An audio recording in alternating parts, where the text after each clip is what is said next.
자, 안녕하세요. 인류 역사상 가장 위대한 문명의 길을 따라가는 그 다음에 역사적이고 그 다음에 인문적이고 종교적이고 철학적인 그러한 루트를 여행하는 부다로드에 오신 것을 환영합니다. 오늘 말씀드릴 거는 절안에서 이제 밥을 해 먹을 수 있느냐에 대한 그런 걸 한번 주제로 뽑아봤어요. 어떻게 생각하면 절안에서 밥 해 먹는 거 당연한 거 아니에요? 그 다음에 한국절 같은 경우는, 이제 신도들이 멀리서 오면 이제 공양 같은 거를 기본적으로 대접하고 뭐 이런 것들이 일반화되어 있는데 그게 당연한 거 아닙니까? 라고 할지 모르지만 지금까지 저희가 얘기해 온 바에는 뭐가 있냐면 인도 같은 경우는 탁발을 하고 걸식이라고 하는 그래서 승원에서 자급자족하지 않는 문화들이 있었는데 진짜 다 그랬을까? 일부는 해먹지 않았을까? 뭐 이런 얘기들까지. 그리고 지난 시간으로 해서 부처님께서 돌아가셨기 때문에 이제부터 부처님 돌아가신 뒤에 관련된 이야기들, 1차 결집 뭐 이런 지금까지 여러분들이 그 어디에서도 들어보지 못한 아주 비밀스러운 이야기들을 해드릴 거예요. 이런 이야기를 해드리는 게 맞는지 안 맞는지 저도 잘 모르겠어요. 일단 한번 가보시죠. 이 책에 보면 그런 이야기들이 나와요. 이게 어디쯤 나오냐면 한 90페이지 정도? 그렇게 해서 아난과 가섭의 관계. 아난과 가섭은 도대체 무슨 관계가 있느냐. 같은 뭐 제자들 그런 거 말고 조금 더 내밀한 부분들이 존재해요. 그리고 불교사에는 뭐가 있냐면 1차 결집 있었다. 사람들이 그렇게 알고 있지만 1차 결집이 진짜 존재했나?에 대해서 의심하는 시각들도 상당히 있습니다. 그때 뭐 결집이 되고 그 다음에 가르침이 다 이렇게 모여서 한번 정리가 된 뒤에 그게 전승된 거 아닙니까? 그런 시각이 보통 일반적인 시각인데 그러려면 대표성을 가져야 돼요. 대표성. 근데 그 대표성이 과연 있었느냐에 대한 이야기들. 그런 이야기들을 지금 해드리려고 합니다. 그래서 지난번에도 잠깐 그런 말씀을 드렸지만 부처님 살아계셨을 때 두 집단이 충돌하는 거예요. 그게 석가파하고 그 다음에 왕사성파. 왕사성 쪽에서 출가하신 분들. 이게 부처님 10대 제자입니다. 10대 제자. 우리가 많이 얘기하는. 그리고 이 1번, 2번, 3번은 거의 안 바뀝니다. 그리고 10번도 안 바뀌어요. 10번도 안 바뀌어요. 근데 이 1, 2, 3번이 이게 왕사성 출신들입니다. 왕사성과 그 인근 지역 출신들. 그래서 이쪽 분들이 일종의 왕사성파를 구성을 하고 있는 거예요. 그러니까 꼭 뭐 파라고 하기보다는 그냥 친연 관계, 친밀하죠. 아무래도 같은 지역 사람이고 같은 문화 배경을 공유하고 있으면 친밀하지 않을까. 민족도 비슷한 거예요. 예전에 같은 지역에 살았다는 거는 민족, 문화 배경, 그 다음에 뭐 전통 이런 것들이 비슷하니까 같이 아무래도 뭉치게 되겠죠. 그건 뭐 지금도 마찬가지잖아요. 그렇죠? 그래서 이게 이제 왕사성을 배경으로 하는 분들이고, 참고로 저번에도 말씀드렸지만 10대 제자는 부처님 돌아가시고 기원 전후에 정리되는 제자들이에요. 그러면 이게 왜 이런 식으로 정리되느냐? 이분들이 다 어떻게 보면 한 학파의 시조 아니면 무시할 수 없는 분들. 부처님 제자들이 굉장히 많은데 한 1000여 분 되는데 그중에서 제일 대단한 분들을 이렇게 추린 겁니다. 추린 거. 그러니까 부처님 당대에 추려진 건 아니에요. 그런데 가만히 보면 아나는 부처님 사촌 동생이니까 이게 석가족입니다. 우발이 석가족이 이발사 출신이에요. 석가족입니다. 아나율 부처님 사촌 동생 석가족입니다. 부르나 석가족입니다. 라우라 부처님 아들이죠. 그럼 석가족입니다. 그러면 하나, 둘, 셋, 넷, 5분. 10대 제자의 5분이 석가족이에요. 석가족. 비율이 굉장히 높죠. 50%예요. 50%. 50%면 회사로 얘기하면 회사를 흔들죠. 주식을 50% 갖고 있다고 생각을 해봐. 대단한 거예요. 그러니까 부처님 승단에서 잘 나가는 그룹들 중에서 상당수가 석가족 계열이에요. 그리고 그 두 번째를 보면 이렇게. 가전녀는 아반티스 사람이고 이분은 코살라국 출신입니다. 이분은 코살라국 출신이에요. 그래서 이 두 분만을 제외하고는 이게 두 파로 나눠져 있다는 걸 알 수 있죠. 딱 봤을 때. 이런 생각을 다 제가 했다고. 다 제가 한다고. 그래서 결국 갈등 관계가 맺어질 수밖에 없어요. 거대 세력들이 있으니까. 그런데 석가족의 특징이 잘 안 뭉칩니다. 잘 안 뭉칩니다. 이 왕사성 쪽이 결국은 승리하거든요. 그래서 마하가섭이 1차 결집을 주도하고 그 결집이 어디서 열리느냐? 왕사성에서. 왕사성에서 열려요. 그 얘기는 이쪽이 결국 승리했다는 뜻이에요. 그런데 그렇게 되는 이유가 석가족 사람들이 생각보다 잘 안 뭉쳐요. 이게 똑똑한 어른들이 뭉친다는 게 상당히 힘듭니다. 힘듭니다. 그래서 이 석가족에 능력 있는 사람들이 참 많아요. 그리고 그 중에 한 명이 제바달다. 전에 잠깐 얘기했었던 제바달다라고 안한형입니다. 안한형, 안한 친형이에요. 그래서 이분이 부처님 살아계셨을 때 누구랑 충돌하냐면 이렇게 충돌하는 겁니다. 이 두 분하고 충돌하는 거예요. 후계구도를 놓고, 부처님 후계구도를 놓고. 그게 왕사성파하고 석가파가 1차 충돌하는 사건이에요. 1차 충돌하는 사건. 그거는 부처님이 돌아가셨을 때 그 다음 후계구도를 누가 할 거냐에 관련된 그런 문제로 충돌을 하는 거고, 그 다음에 이제 부처님이 돌아가셨잖아요. 근데 부처님이 돌아가시기 전에 제가 저번에 그 설명을 했습니다. 이 어른이 돌아가셨고 이 어른이 돌아가셨어요. 그러니까 왕사성파의 어떻게 보면 리더는 자연스럽게 이렇게 되는 겁니다. 그러니까 이쪽이 잘 뭉쳤다기보다도 어떻게 보면 이분들이 돌아가시니까 한 명이 남은 거예요. 그러니까 그냥 뭐 그런 거 있잖아요. 승리해서 이긴 게 아니고 살아남아서 승리한 경우. 그런 경우 있어요. 제가 그런 말 쓰거든요. 영주 부석사가 요번에 작년에 유네스코 세계 문화유산 들어갔어요. 산사. 영주 부석사 하면 굉장히 어떻게 보면 고려 중기의 건축 양식을 계승한 대표적인 아름다운 건축이죠. 그런데 고려시대 건축을 왜 영주에 있는 부석사가 대표를 할까? 그게 진짜 좋은 절이었을까? 이런 생각 해보셨어요? 진짜 최고의 건축물은 고려시대 때 개성에 있습니다. 100%입니다. 100%. 모를 뿐이지 100%입니다. 그러면 왜 영주 부석사가 그렇게 대단한 건물이라고 합니까? 무량수전 대단한 건물이라고 합니까? 살아남았어. 개성에 있는 거는 다 철당이 났어. 무슨 얘기냐면 뭐 지역 차별적 얘기를 하는 건 아니에요. 당연히 지금 현 시대에서 최고의 건축물, 제일 큰 거, 멋진 거 어디 있어요? 서울에 있죠.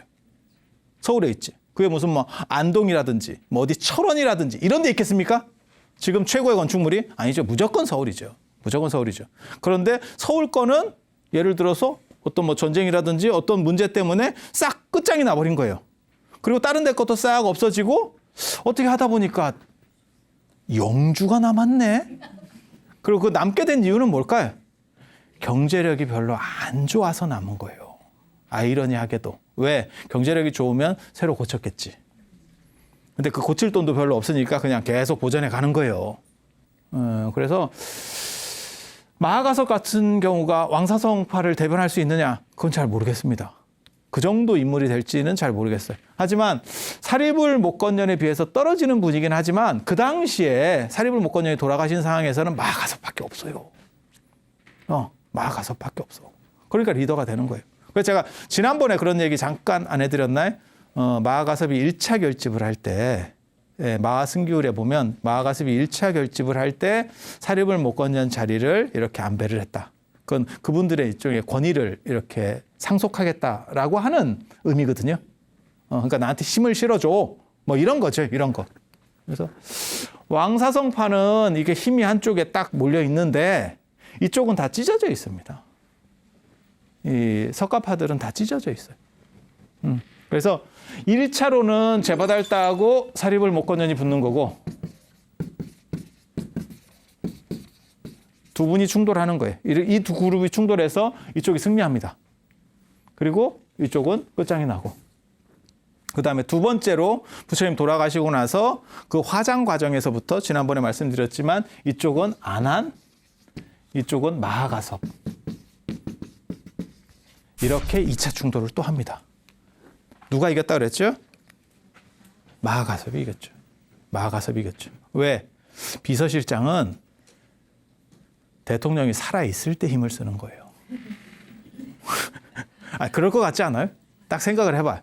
비서실장 막강파워입니다. 지금도 현재도 뭐 막강파워예요.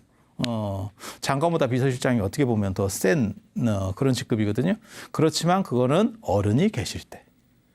어른이 돌아가시면 상황이 바뀌죠. 상황이 바뀌죠. 그래서 안한이 칩니다. 안한이 지는 덕분에, 지는 바람에 결집에서 이탈해버려요. 나는 결집에 참석하지 않겠다. 이렇게 해서 안한이 나가요.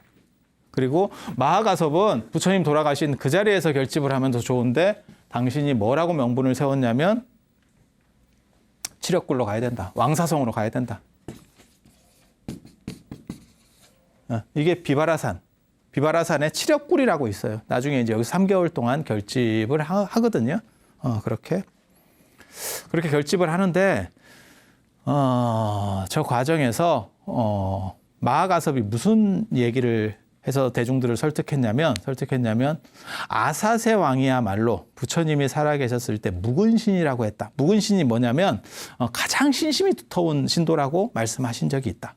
그렇기 때문에 그런 아사세 왕의 후원을 받아야만 이 결집이 한두 사람이 하는 게 아니기 때문에 한 3개월 하려면 경제적 후원이 누군가 있어야 되잖아요. 그래서 아사세 왕에 의지해서 우리는 결집을 하겠다라고 얘기해요. 말도 맞는 얘기지. 그러니까 그냥 뭐 가난한데 자 후원자가 별로 없는 데서 결집하려다가 중간에 스톱하는 거 아니냐. 유학 가는 거하고 똑같은 거지. 유학 가는 거하고 똑같은 거지.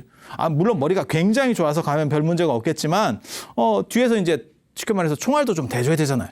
근데 총알이 끊어져 버리면 어떻게 돼요? 그럼 뭐 유야무야 되는 거죠. 그래서 그런 문제를 제기를 해요. 경제적인 문제를 제기하면서 마가다국 쪽으로 가는 게 맞겠다라고 했는데 그 말도 틀린 말은 아니에요. 아사세 왕이라고 하는 사람이 실제로 부처님의 상당히 신심 있는 그런 신도였었어요. 그런데 한편 제바달타 사건이 벌어졌을 때는 아사세 왕이 제바달타 편을 들면서 부처님을 시해하는 데 동조했던 사람이기도 해요. 그 다음에 나중에 변심하는 거예요. 그 이야기가 사실 그 스토리가 관무량수경 맨 앞에 나오는 얘기입니다. 자기 어머니, 그 왕가의 비극이라고 하는 거거든요. 그걸 왕사성의 비극, 왕가의 비극 이렇게 얘기하는데 들어보셨어요? 들어보셨어요? 마가다궁에 빈비사라 왕이라는 사람이 있고 아들이 아사세 왕이에요. 뭐 간략하게 말씀을 드릴게요. 재밌는 스토리예요. 빈비사라 왕이 워낙 정치를 잘하고 그다음에 부처님한테도 엄청 신심 있는 분입니다. 엄청 신심 있는 분입니다. 그리고 아사세 왕은 이제 그 밑에 이 시절만 하더라도 태자제도는 없어요. 태자제도는 없어. 태자제도라고 하는 게 뭐냐면 태자나 세자를 세우면 왕이 유고시에 누가 된다라고 하는 건데 옛날에 그런 거 없습니다. 그럼 누가 되느냐? 왕이 그냥 지명하고 돌아가실 때 지명해버리면 되는 거예요. 예! 이러면 되는 거예요. 그러니까 밑에 왕자들 입장에서는 좀 불안치. 그리고 아사세 왕 형제가 도대체 몇이 있는지는 잘 모르겠는데 무예 왕자는 한 명 더 있었어요. 이건 확실해. 그리고 빈비사라 왕이 아들을 잘 못 낳아서 아사세를 낳았대. 뭐 그런 진기한 스토리가 있어요.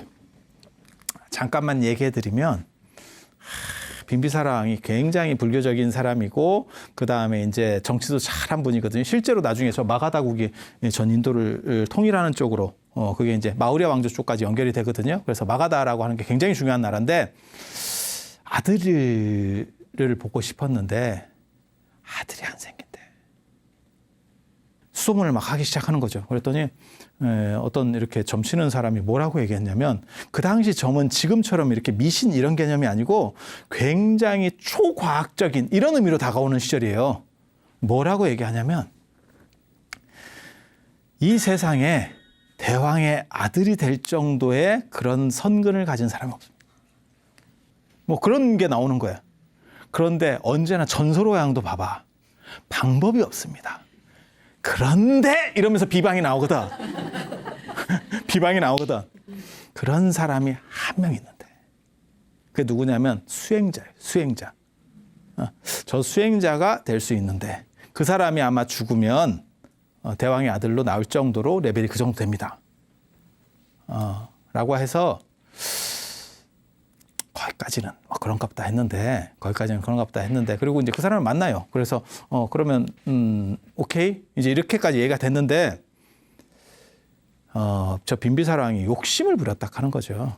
그래서 아들을 갖고 싶어서 자객을 보내. 자객을 보내. 그래서 자객을 보내서 그 수행자가 결국 불교 승려가 아닙니다. 그냥 인도 수행자. 그 당시 불교는 이미 존재하지도 않던 때예요. 그보다 이전 얘기예요. 저 빈비사랑이 부처님보다 연배가 높은 분이에요. 그래서 자객을 보내서 죽어요. 그 사람이. 죽으면서 빈비사랑도 이제 내용도 알고 하니까 나를 왜 누가 죽였는지를 이 사람이 판단하는 거예요. 죽어가면서. 그러면서 무슨 생각을 하냐면 내가 다시 태어나면 너를 반드시 죽인다. 반드시 죽인다. 이걸 갚겠다. 이렇게 원을 세우고 죽었대. 뒤끝이죠. 그냥 죽으면서 그냥 아유 그래도 내가 원수를 원수로 갚을 수는 없지 이렇게 할 수 있는데 수행자인데 또 뒤끝이에요. A형 수행자인가 봐. 이게 O형 수행자인지를 한 번 정도 생각을 했었어야 되는데 그게 좀 잘 안 됐는가 봐요. 그래서 결국 그분이 죽고 임신을 합니다. 그게 위제이 부인이에요. 위제이 부인, 부인. 위제이 부인 들어봤죠? 위제이 부인. 그렇게 해서 임신된 게 아사세왕. 근데 아사세인데 애를 딱 낳고 점을 봐요. 부처님도 태어나셨을 때 점을 보거든요. 점을 보는 이유가 얘가 잘 쉽게 말해서 무탈하게 어린 시절에 안 죽고 잘 살을 건지. 예전에는 그게 굉장히 큰 사건이에요. 왜냐하면 영유아기에 사망하는 일이 많잖아요. 지금하고 시대가 다르잖아요. 그러니까 여러분 부모님 세대나 여러분 그 조부모님 세대는 막 힘 닿는 대로 막 10명도 낳고 막 끝까지 낳잖아. 배가 꺼지지 않는 제국이라가지고 그냥 막 한 열을 낳았어요. 그렇다고 오래 사신 분도 아니야. 그러면 뭐 계속 이게 뭐 어떻게 자동인가. 이렇게 그냥 손만 대면 계속 임신이 돼.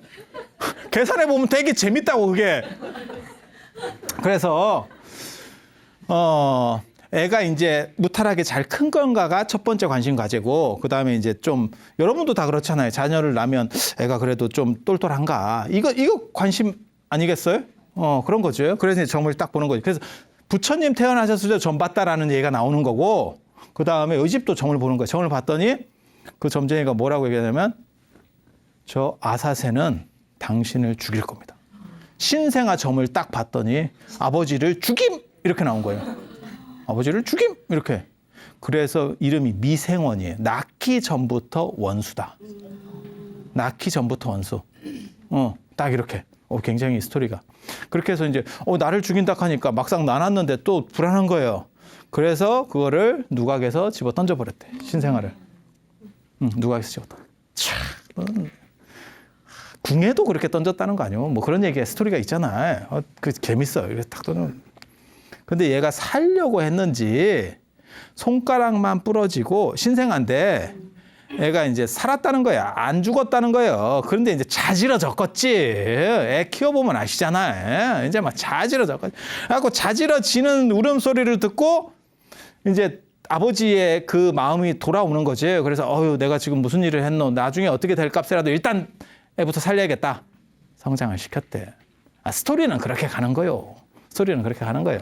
근데 나중에 이 아사세가 이제 왕자로서 한참 성장할 때 이제 쉽게 말해서 이제 결혼도 하고 애도 낳을 정도가 되니까 빈비사랑이 안 죽어요. 아버지가 이제 돌아가셔야 자기도 왕을 할 거 아니에요. 그리고 저 사람은 이제 아사세라고 하는 사람은 야망이 있는 사람이거든. 그러니까 좀 크게 뭘 해보겠다 이런 생각이 있는 사람이에요. 그냥 복지부동으로 이렇게 사는 사람이 아니고. 그래서 이때 이제 저 제바달다라고 하는 사람이 와서 얘기를 하는 거죠. 사부작. 야, 네 이름이 왜 미생원인 줄 알아? 굉장히 이름이 특이한 것 같지 않아? 이러면서 이제 살살 부채질을 해서 자기 아버지를 시해하도록. 야, 너 기다리다 보면 너네 아버지 안 돌아가셔서 너 왕이나 한번 해먹겠어? 이제 이렇게. 그러니까 좀 생각하니까 그럴 것 같기도 하고 뭐 이랬을 때 그런 증거 있냐? 라고 하니까 뭐라고 얘기했냐면 네 손가락 봐봐. 손가락 굽었지? 그거 왜 그런지 알아? 던져서 그래. 너네 아버지도 너를 제거하려고 그랬었어. 이렇게 하니까 죄 부담이 별로 없어지지. 이게 좀 스토리가 좀 잔인한 스토리예요. 그래서 왕사성의 비극이라고 하는 거예요. 그래서 아버지가 외출하셨을 때 이제 구테타를 일으키는 거죠. 쿠데타를 일으켜서 아버지를 잡아서 유폐시켜버리는 거예요. 이제 죽이기는 그래도 아버지인데 이게 죽이기는 쉽지가 않잖아요. 그래서 그냥 감옥에 가둬놓고 이제 조금 굶어 죽게 이렇게 살려줄 수는 없습니다. 살려주면 내가 위험한 거예요. 왜? 또 반정 세력이 또 나오겠지.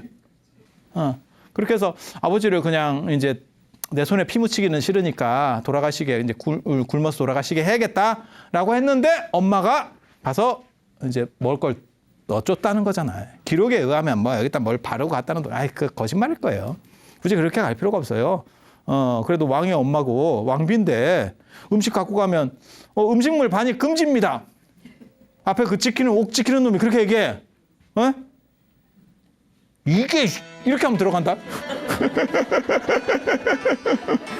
따라하면 따 이러면 끝이에요. 여러분 생각을 그렇게 하실 필요가 없어. 왜? 왕비도 죽일 수 있다니까. 그 정도 명령 권한이 있는 거예요. 그럼 왕비가 그 옥졸 몇 명 죽였다고 그래서 야 쟤네 다 쓸어 이렇게 했다고 그래서 그게 뭐 왕이 자기 엄마인데 야 어머니를 가둬 뭐 이렇게 하겠어요? 안 그래요. 그러니까 음식을 이제 계속 공급을 해주니까 저 어른이 안 돌아가시죠. 안 돌아가시죠. 그러면서 창문으로 부처님이 왕사성으로 이렇게 걸어가시는 모습을 보면서 이렇게 조금씩 화를 삭히고 있었대. 그래서 아버지 왜 안 돌아가시냐? 라고 물어보니까 어머니께서 음식을 갖다 드립니다. 그러니까 자기 입장에서는 굉장히 불안하지. 그렇게 해서 결국 어머니를 못 움직이게 차단시켜요. 그래서 결국은 굶어 죽었을 거예요. 저 빈비사라 왕이 어떻게 죽었느냐에 대해서 경전에 굉장히 다양한 얘기들이 있어요. 굉장히 복잡한 문제예요. 제가 이거 갖고 논문 쓸 때 이걸 다 찾았거든요. 왜 복잡하냐면 부처님에게 너무 신심 있는 왕이 비극적으로 죽게 되는 부분에 대해서 불교도 무언가 계속 변증을 해야 될 필요성이 있었던 거야. 쉽게 말해서 불교 믿다가 왕이 아들한테 죽었어요. 이거 너무 좀 그렇잖아. 저 집안 안에서의 뭐 은원은 그렇다 치더라도 그거 좀 탕감이 돼야 되는 거 아니에요? 그래서 불교적으로 굉장히 많은 논쟁들이 나와요. 이 안에서. 그래서 실제로 어떤 것도 있냐면 아사세 왕이 안 죽였다라고 나오는 기록도 있어요. 아사세 왕이 풀어줄라 했는데 풀어주라고 쉽게 말해 사신을 보냈더니 사신이 오는 소리를 듣고 당신을 죽이는 줄 알고 놀라서 죽었대. 이 얘기는 뭐예요? 서로 은원관계를 안 만들려고 하는 거죠. 불교 입장에서는 최대한 아들이 아버지를 죽인 그런 비극을 이렇게 좀 뭉개보려고. 그래서 그런 내용들을 다 경전마다 찾아보면 저 스토리가 여러 군데서 나오거든요. 다 찾아보면 그게 어떻게 층위들이 만들어지면서 이야기가 바뀌었는지를 알 수 있어요. 굉장히 재밌어요. 그래서 일단 굶어 죽은 것 같아요. 아사야, 아사. 아사세가 아니고 빈비사라 왕이 아사했다고. 그렇게 해서 이 어른이 굶어 죽고 이제 이 아들 입장에서는 안전해졌지. 그렇지만 한쪽에서는 또 그렇지요. 뭔 뜻인지 아시겠죠? 내가 위험하니까 죽이긴 죽였는데 어진 아버지를 죽인 거예요. 폭군 뭐 이런 것도 아니고 어진 아버지를 죽인 거예요. 그리고 자리 욕심 때문에 괜히 이렇게 한 거 아닌가라는 생각이 드는 거지. 드는 거지. 그래서 제바달달은 그때 이제 제바달달랑 관계를 끊고 이 사람이 돌아서기 시작해요. 마음이 좀씩 돌아서기 시작해. 그때 무슨 일이 벌어졌냐면 이 아사세 왕의 어린 아들이 있었는데 어린 아들이 울고 있더래. 손가락을 다쳐가지고 애들 기어댕기다가 이제 울고 있더래. 그러니까 저 아사세 왕이 그 손가락을 이렇게 애가 다치니까 피가 나니까 이렇게 빨아줬다는 거예요. 뭐 그럴 수 있지 않아요? 뭐 그렇게 할 수 있잖아요. 지금은 뭐 그렇게 안 하지만 옛날 얘기니까 여러분도 뭐 그렇게 충분히 할 수 있는 거잖아요. 바로 그러니까 그 옆에 위제의 부인이 있다가 아사세 왕한테 너네 아버지도 네가 어렸을 때 그렇게 했었는데 이렇게 얘기했다는 거예요. 그러니까 아사세 왕 입장에서 뭐 이런 생각이 드는 거지. 그렇게 해서 야 풀어주면 안 돼? 라고 해서 한번 가봐라 이랬더니 돌아가신 것 같아요. 이미. 그래서 아사세 왕은 이제 좀 개과천선했는데 생각으로는 돌렸는데 문제는 뭐가 있냐면 이 사람이 그렇다고 불교는 아니었었어요. 왜? 부처님을 시해하려는 쪽이었기 때문에. 예. 그러다가 지바카라고 하는 사람이 있어요. 인도의 아주 유명한 의사입니다. 탁실라라고 하는 데서 유학을 해서 아주 유명한 의사예요. 저 사람이. 탁실라가 어디냐면 지금 파키스탄 쪽입니다. 파키스탄 쪽. 거기서 이제 유학해서 굉장히 우리식으로 말하면 화타, 편작, 창공 같은 사람이에요. 그런 분들 들어봤어요? 이름? 예전에 동의보감, 허준 나오는 그 드라마 보면 거기에서 이제 허준보다 훨씬 전설적인 사람들, 그런 명의들, 중국의 명의들, 그 급에 해당하는 게 지바카라고 하는 사람이에요. 지바카도 얘기할 게 굉장히 많은데 저 무해 왕자의 일종의 주워온 아들 양자 뭐 이런 계열이에요. 양자. 이 무해 왕자의 피가 섞였는지 안 섞였는지 몰라요. 저게 그 당시 아주 유명한 황진이 같은 저 기생이 있었어요. 근데 그 기생이 낳은 아들이에요. 저 지바카가 아무튼 뭐 최고의 명의가 돼요. 그때 이제 선생한테 하산하는 재밌는 얘기가 있어요. 선생님이 뭐라고 그랬냐면 다 가르치고 나서 네가 산에 가서 이 세상에 약초가 아닌 것을 하나 캐와라. 그러면 내가 너를 졸업시켜 주겠다. 그랬더니 몇 날 며칠을 다니면서 산을 이렇게 쫙 다녔는데 약초 아닌 게 없더래. 그래서 와가지고 뭐라고 얘기했냐면 선생님 아무리 찾아도 약초 아닌 게 없습니다. 합격. 그거였어. 이러면서 뭔 뜻인지 아시겠죠? 이 사람은 모든 것을 약으로 쓸 수 있을 정도의 레벨이 된 거예요. 그래서 저 사람이 저 마가다국의 왕실 주치를 하고 또 누구 주치냐면 이 사람이 신심이 굉장히 깊은 사람이에요. 그래서 부처님 승단의 주치를 해요. 승단의 주치. 그래서 불교 승단에 굉장히 재밌는 사건이 있어요. 이것 때문에 이제 나중에 지바카가 피로가 누적해서 부처님한테 투덜거리는 대목이 나와. 스님들하고 왕실 사람만 진료를 해주는 거야. 그런데 이 사람이 최고 명의잖아. 스님들한테도 당연히 공짜로 해주고 왕실도 당연히 공짜로 해주겠지. 그러니까 출가하는 사람 중에 누가 있냐면 병이 들어가지고 상태가 안 좋아. 왜 출가하냐면 치료받기 위해서. 치료받기 위해서 출가가 있어. 그래서 이 사람이 일이 겁나게 많아지는 거야. 이게 무료 환자가 끝도 없이 늘어나. 그러니까 이제 부처님한테 부처님 이거 너무 이런 식으로 하면 제가 이거 살 수가 없습니다. 그렇게 해서 좀 이렇게 좀 가리는 게 안 맞겠습니까? 이런 얘기도 할 정도에. 그래서 저 사람 굉장히 신심 있는 사람인데 이 사람이 빈비사라왕도 치료하고 나중에 아사세왕하고도 주치가 돼요. 뭐 이런 사람들은 워낙 특수한 직능이기 때문에 뭐 왕이 바뀐다 그래서 이게 쉽게 바꿀 수가 없어요. 저 사람을 대체할 사람이 없으니까. 그렇게 해서 지바카가 아사세왕하고 이렇게 같이 있다가 기회를 보는 거예요. 자, 부처님한테 저걸 인도해야 되는데, 저 양반을 인도해야 되는데 어떻게 할까? 이러다가 포살이래. 네, 포살이래. 그러니까 금음하고 보름날 우리가 포살하잖아요. 그때 아버지를 생각하면서 이렇게 좀 처연한 거지. 이제 권력은 다 같이 장악한 거고 내가 아버지한테 잘못하기도 했고 이러는데 이제 나도 이제 나이고 있고 이러니까 좀 두렵다. 뭘 좀 이렇게 아버지를 위해서 좀 뭘 이렇게 추모 같은 걸 좀 해드릴 수 없을까? 뭐 이런 얘기들을 하고 있었대. 포살일이라고 하는 게 이제 반성하는 날이니까. 그래서 그런 얘기들을 옆에 사람하고 하고 있는 거야. 그랬더니 아사세왕이 뭐라 그랬냐면 그러면 부처님한테 가시면 어떻겠습니까? 부처님한테 가시면 부처님이 그런 걸 다 처리하실 수 있으실 겁니다. 라고 했더니 그래도 내가 벼룩이 낯짝이 있지. 어디 부처님 그 일종의 반대편에 있었는데 그렇게 할 수 있느냐? 라고 얘기를 하더래. 그러니까 이제 지바카가 그런 거 가지고 개여할 정도의 레벨의 어른이 아닙니다. 가십시다. 그렇게 해서 갔대요. 그래서 다 갔는데 승단에 사람이 굉장히 많은데 너무너무 조용하더래. 그러니까 이 아사세 왕이 가다가 걸음을 딱 멈추면서 딱 돌아보면서 이제 뭐냐면 야 사람 많다며.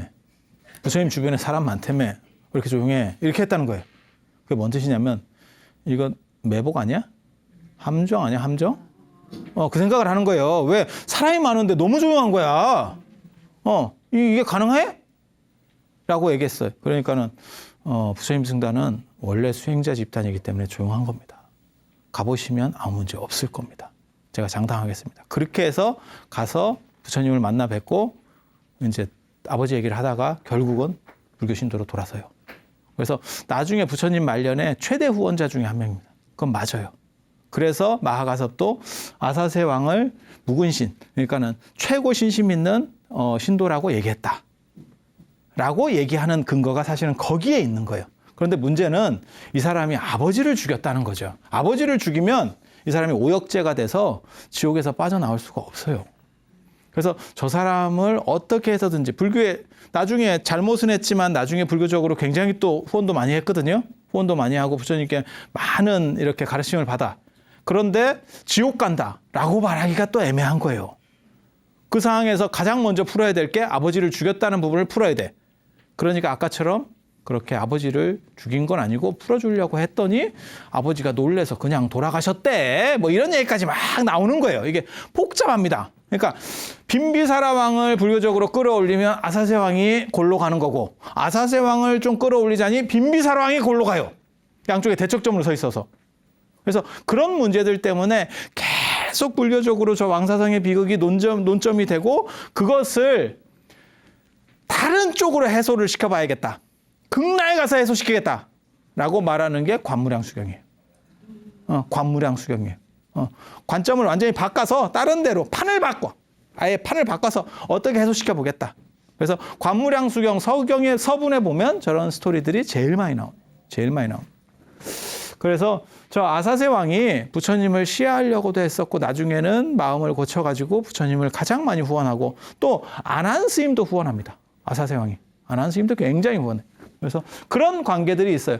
그래서 마하가섭이 아사세 왕이 후원하는 그쪽으로 가야 됩니다. 라고 말하는 거예요. 그런데 재밌게도 거기가 왕사성이지. 당신 나발이지. 일종의. 네, 당신 나발이로 가는 거예요. 굉장히 재밌어요. 굉장히 재밌어요. 그리고 이제 안하는 위치가 굉장히 높은데도 언제나 10번입니다. 10번이에요. 왜 그런지 아세요? 안하는 부처님께서 돌아가실 때까지 수다원이었기 때문에 결집에 참석하지 못한 이유 중에 하나도 당신이 삐져서 딴 데로 이탈한 것도 있지만 수다원은 결집에 참석할 수 없었어요. 그 당시에 다 아라한들만. 그러니까 직급이 낮은 거죠. 야, 네가 그 정도 잽이 돼? 라고 해서 이제 나가게 됐는데 이어르는 딴 데로 가버렸어요. 결집에 참석 안 하고 딴 데로 가버렸어요.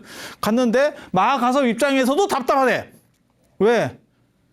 우리가 알다시피 모든 경전에 이와 같이 나는 들었다 라고 할 때 그 나가 안한이거든. 거기서 안한이 빠졌다고 생각해봐. 이게 너무 중심 토막을 빼먹어가지고 이게 결집할 내용이 별로 없다. 이제 이렇게 되는 거지.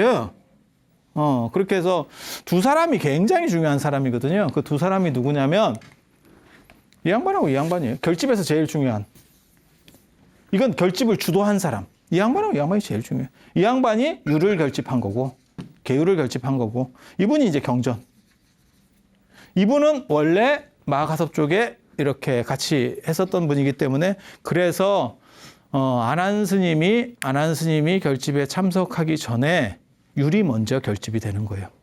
경전보다 경율 이렇게 되는 게 아니고 율경으로 결집이 되는 거예요. 율경으로. 그 얘기는 제가 저번에 잠깐 해드렸었죠. 율경으로 결집되는 거고. 그리고 안한 스님도 이제 대의적인 걸 생각해야 될 거 아니에요. 지금 전체를 모아서 어떻게 정리를 하겠다는 건데 내가 기분이 나쁘다고 쑥 빠져버려가서 결철을 뭉개버리겠다. 물론 이제 그렇게 생각하는 사람도 있어요. 그건 이제 좀 속 좁은 사람이고 전체적인 거에서 봤을 때는 그렇게까지 하면 안 된다라고 생각해서 안한 스님이 돌아옵니다. 그리고 나중에 저 결집에 참석하기 직전에 아라한이 돼요.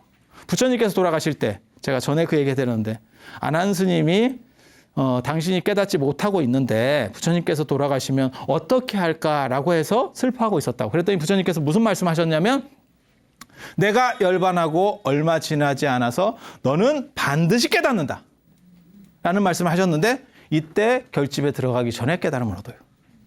그래서 그 예언이 맞아. 이게 선생 잘 만나야 돼. 이게 제자를 잘 만나는 운도 있어야 되고 선생을 잘 만나는 운도 있어야 돼요.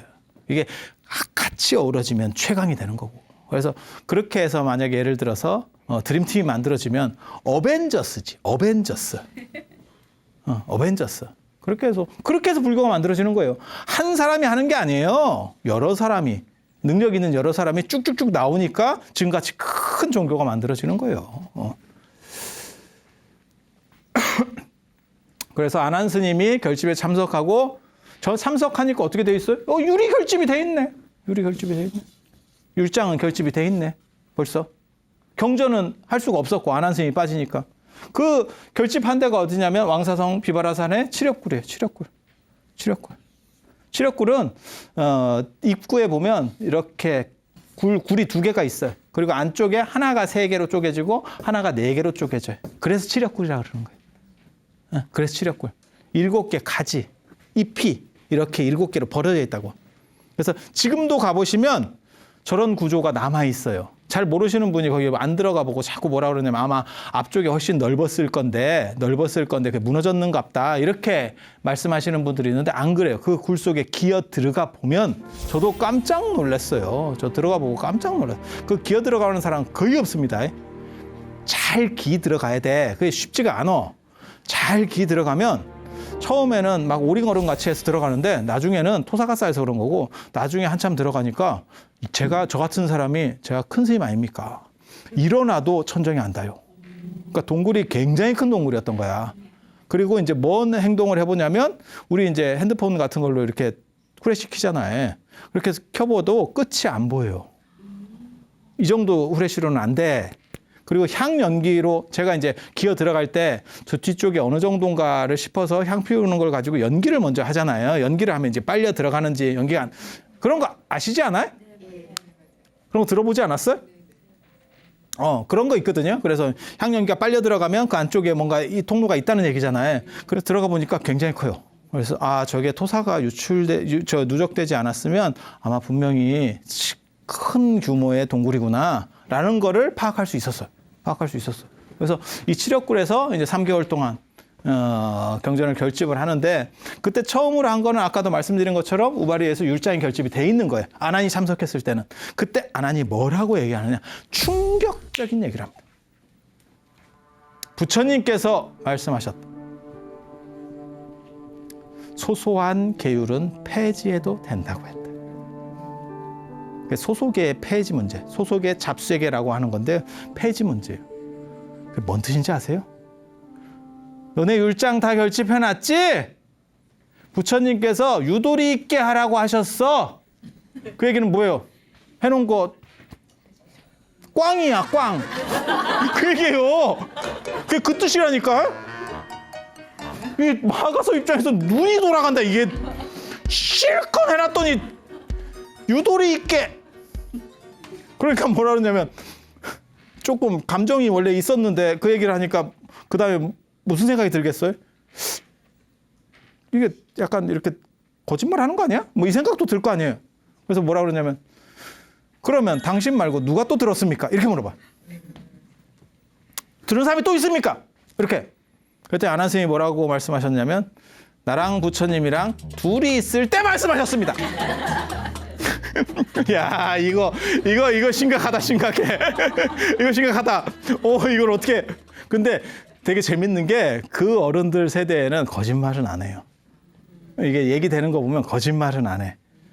그러니까 마하가섭 스님이 뭐라 그러냐면 그러면 그 소소계라고 하는 게 근데 그 말씀을 부처님이 저도 하셨을 거라는 생각을 해요. 왜냐하면 이게 율이라고 하는 게 종교법이기 때문에 함부로 못 바꿔요. 근데 너무 소소한 것까지 다 있으면 시대가 바뀌면 이게 조금씩 유도리 있게 가야 되거든요. 법이라는 것도 계속 개정이 되는 거예요. 그런데 너무 못 바뀌어 있으면 사람이 나중에는 거기에 갇혀버려. 현재 사실 우리나라의 율사 스님이나 이런 분들도 비슷해요. 상황이. 움짝달싹하기가 굉장히 어려워지는 거예요. 그걸 다 지키려고 하면. 근데 시대가 바뀐 건데. 그래서 저런 부분들을 조금 유도리 있게 해야 되겠다라는 말씀을 하셨지 싶어, 충분히.